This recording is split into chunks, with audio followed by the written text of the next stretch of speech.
کی طرف بڑھتے ہیں مزید حضرت شیخ عبدالحق محدث دہلوی رحمۃ اللہ تعالی علیہ کے حوالے سے حضور ان کی کچھ تصنیفات کے حوالے سے ان کی علمی خدمات کے حوالے سے ارشاد فرمائیں۔ بسم اللہ الرحمن الرحیم۔ سلمان بھائی، ہمارے جتنے بزرگان دین گزرے ہیں، جتنے اکابرین گزرے ہیں، سب کا اصلاح امت کا بیڑا اٹھائے رکھنا ان لوگوں کا طرح امتیاز رہا ہے، ان لوگوں کا وطیرہ تھا، ان لوگوں کی سوچ تھی کہ ہم نے امت کی اصلاح کرنی ہے، اور اس میدان میں ان لوگوں نے ہر انداز اپنایا ہے۔ یعنی جس بزرگ کی آپ سیرت اٹھا کر دیکھ لیں، ان کی سیرت کے اندر آپ کو یہ لازم ملے گا ہر ایک نے اپنے انداز میں دین اسلام کی خدمت کی ہے۔ شیخ عبدالحق محدث دہلوی رحمۃ اللہ تعالی علیہ یہ دنیا اسلام کا ایک بہت بڑا نام ہے، اور اعلیٰ حضرت امام اہل سنت امام احمد رضا خان نور اللہ مرکزہ نے جو ان کو القابات دیے، شیخ الشیوخ، عارف باللہ، عاشق رسول، برکت المصطفیٰ، فی ہذہ الدیار، اور بھی کافی سارے اس طرح کے القابات ان کو دیے، یعنی اس سے ان کے علمی مقام کا بھی پتہ چلتا ہے۔ آپ رحمۃ اللہ تعالی علیہ جس دور کے اندر آئے ہیں، وہ دور ایسا دور تھا کہ جس کے اندر شاعر اسلام کا، یعنی جو اسلامی چیزیں ہیں، ان کا مذاق اڑایا جا رہا تھا۔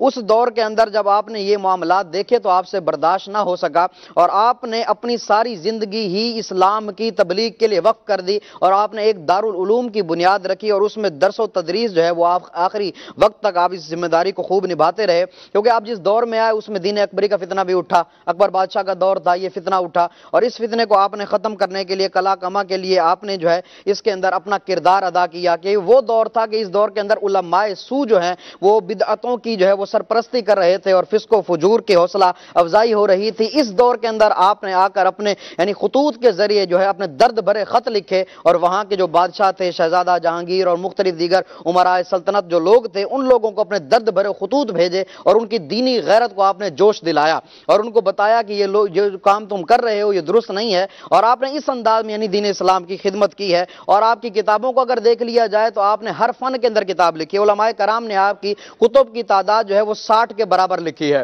اور بعض علماء نے 100 سے زائد آپ کی کتب گنوائی ہیں، جن میں جو ہے وہ کتاب المقاتب اور رسائل جو ہے ان کو انہوں نے الگ الگ شمار کیا، ایک ایک رسالے کو، ایک ایک کتاب کو الگ الگ، ایک ایک رسالے کو الگ الگ کتاب شمار کیا ہے۔ آپ کو جو ہے بیک وقت عربی زبان پر بھی عبور حاصل تھا، فارسی زبان پر بھی عبور حاصل تھا۔ آپ جس فن کو اٹھا کر دیکھ لیں اس فن میں آپ کی کوئی نہ کوئی کتاب موجود ہے۔ آپ تفسیر کو اٹھا کر دیکھ لیں تو تاریخ الحاوی علی تفسیر البزاوی، یہ آپ کی کتاب فارسی کے اندر موجود ہے، کہ اس کے اندر آپ نے جو ہے تفسیر بزاوی کے مطالعہ کے دوران جن جن مقامات پر آپ کو شکوک و شبہات تھے، اور جن جن مقامات پر آپ کو کچھ کمزوریاں نظر آئیں، آپ نے ان کی نشاندہی بھی کی ہے، اور ان پر اپنے نظریات کو بھی آپ نے پیش کیا ہے۔ اسی طرح آپ تصوف کو اٹھا کر دیکھ لیں تو وہاں پر بھی تحصیل التعرف فی معرفت الفقہ و تصوف، یہ آپ کی کتاب ہے۔ اس کے اندر آپ نے طریقت اور شریعت کے اندر بڑی خوبصورت انداز میں آپ نے تطبیق بیان فرمائی ہے۔ اس طرح فقہ کو آپ اٹھا کر دیکھ لیں، فقہ کے اندر بھی آپ کی کتاب فتح المنان جو ہے یہ فی تائید النعمان، یہ کتاب موجود ہے۔ اس کے اندر وہ احادیث جمع کی گئی ہیں کہ جو فقہ حنفی پر دلالت کرتی ہیں،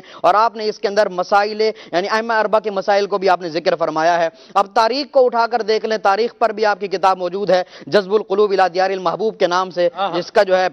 جس کے اندر مکہ کی تاریخ، مدینہ کی تاریخ اور جغرافیہ وغیرہ ان چیزوں کو اس کے اندر بیان کیا گیا، بڑی بہترین قسم کی کتاب ہے، اور اس کا ترجمہ وغیرہ بھی ہو چکا ہے۔ اس کے علاوہ سیرت کو اٹھا کر دیکھ لیں تو مدارج النبوہ بڑی بہترین کتاب ہے۔ اس کے اندر آقا علیہ السلام کی سوانح حیات اور آقا علیہ السلام کی مبارک زندگی کے ہر گوشہ پر انہوں نے قلم اٹھایا ہے۔ اسی طرح اور بھی تجوید کو آپ اٹھا کر دیکھ لیں تو درۃ الفرید فی قواعد التجوید، یہ جو ہے علم تجوید پر، علم قرات پر بڑا بہترین رسالہ آپ کا تھا۔ اسی طرح اور بھی جتنے فنون ہیں ان پر بھی آپ کی کتابیں، فن ناو کو اٹھا کر دیکھ لیں تو فوائد الضیاء کے نام سے آپ کا حاشیہ موجود ہے۔ ہر فن پر آپ نے کتابیں لکھی ہیں۔ کئی ساری کتابیں ایسی ہیں جو ہے مل نہیں سکیں، ضائع ہو گئیں، آپ کے کتب خانے میں آگ لگ گئی تھی، جس کی وجہ سے کافی ساری کتابیں جو ہیں وہ ہمیں آگے تک نہ پہنچ سکیں۔ لیکن یعنی کہنے کا مقصد یہ ہے کہ آپ نے مطالعہ کے اندر اور تحریر کے اندر ایک آپ کا اچھا خاصا نام تھا، آپ نے لوگوں تک دین کو اس انداز میں پہنچایا، کافی ساری کتابیں لکھی، اور آج بھی لوگ آپ کی کتب سے جو ہے، ایک بات تو یہ ہے نا کہ بندے کو صرف اپنے مانے،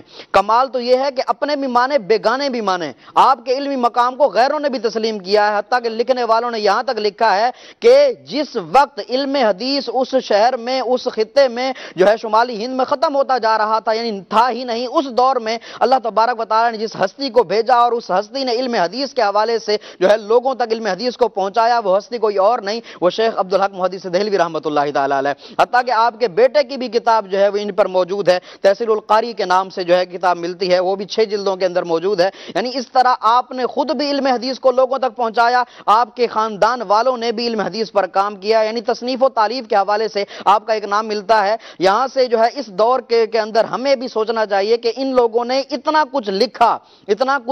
یعنی یہ مطالعہ کرنے کے بعد، پڑھنے کے بعد اتنا کچھ لکھ گئے، لیکن ہماری معلومات یہ ہے کہ ہمیں صرف ایک کتاب بھی ہم سے مکمل طور پر نہیں پڑھی جاتی، اور ان لوگوں نے اتنی ساری کتابیں لکھ دیں اور ہم ایک کتاب بھی بالاستیاب نہیں پڑھ پاتے۔ یعنی اس انداز میں انہوں نے دین کا کام کیا ہے۔ انہوں نے لکھی بھی کب؟ جب دوات میں قلم کو ڈبو کر لکھا جاتا تھا۔ اللہ اکبر۔ اب ہم سے ٹائپ کی ہوئی بھی نہیں پڑھی جاتی، اب تو ایسے جلد چھپ جاتی ہیں فوراً کتاب۔ پہلے تو اس کا پورا مخطوطہ بنایا جاتا تھا، اگر کسی اور کو حاصل کرنی ہے تو فوٹو اسٹیٹ کی بھی کوئی وہ سہولت نہیں ہوتی تھی۔ وہ کتاب ایسے جا رہی ہے جناب، اب وہ اس کو جس کے پاس پہنچی ہے وہ اس کو نقل کر رہا ہے، اور اس طرح علماء علم دین کو محفوظ کر رہے ہیں۔ یہ ذوق، یہ شوق اور یہ کیفیت والی بات ہے، لیکن فی زمانہ جو دیکھا جا رہا ہے حال، تو شاید ہم فیس بک پر مختلف پیجز لائک کر کے وہ بڑے بڑے آرٹیکل تو پڑھ لیں، لیکن ہم کوئی علم دین کی کتاب اٹھا کر پڑھنا ہمارے لیے مشکل ہو جائے۔ اللہ ہمارے ہاتھ پہ رحمت فرمائے۔ آج کل تو جو پرابلم والی بات ہے نا، مسئلے والی بات ہے، وہ یہ ہے کہ ایک تو پتہ نہیں ہے، اور بندہ یوں شو کر رہا ہے کہ مجھے بہت کچھ پتا ہے۔ کسی نے کوئی حدیث شریف پڑھی، اس نے کہا یہ تو ترمذی میں ہے۔ میری پرسپشن ہے کہ اس بیچارے کو یہ بھی پتا نہیں ہوگا کہ ترمذی سنن ہے یا جامع ہے۔